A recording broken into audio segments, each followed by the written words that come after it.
Barbecue Center, we have a fabulous staff here. Our experience is phenomenal. The first one that comes to mind is Francois Sanchez. He's our executive chef. He was born and raised in France and has been cooking since he was a small boy. He has worked in hotels in the U.S., in Japan, in France. He owned restaurants before he came to us for over 16 years, and we are so thankful to have him. He is a wonderful asset and truly an extraordinarily creative chef. Mark Rogers is our banquet chef. He is also extraordinarily creative. The two of them together have a passion for food that is just entertaining to watch and really fun to see how things come together and how the menu development begins and how they create something so beautiful that unfortunately gets consumed quickly. In the back of the house, kind of working on the sales side, is myself, Christy Christitas, and Angela Maslanka. The three of us work in the sales department where we make sure that we've worked with your budget and we've communicated what you're looking for to the chefs, and then also we take that and we take what you're looking to do with the event and we make sure it's executed with our operations team. And that goes to CJ Jahambani, who is our operations manager.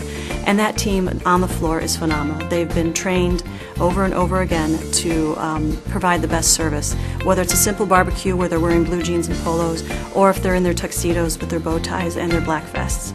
The service is always phenomenal. We make sure that every guest is taken care of, whether it's a simple event for 6 or a large event for over 500 people. This last spring, we had a fabulous event out at our outdoor pavilion. It was for over 500 people.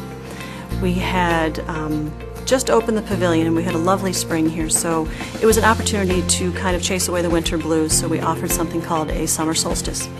The event was gorgeous. It was a beautiful night. Thank goodness we had wonderful weather. The tables were dressed in bright spring colors and blues and greens and oranges and yellows. We had, each table was decorated with either a spring floral bouquet or a beautiful pot of wheatgrass that was almost good enough to eat. The ceiling we had was 12-foot daisies that we actually hung from the ceiling of the pavilion that were just enormous and beautifully lit. The buffets were dressed in fresh sod, so we actually had real sod right on top of the buffets, where the Schaefer's went just on top, so it really took an air and a feel of having a picnic outdoors. The bars were serving fresh lemonade, signature spring teeny, and then it was all underneath a beautiful gazebo, so that bar was really unique as well. The event just went off flawlessly. The guests had a fabulous time. Even as they left, we had the path that walks them back to the sleeping rooms was lined with candlelit luminaries. So even from the moment they got there to the moment they left, they really had a fabulous event, a wonderful time, and we really created a memorable night for them.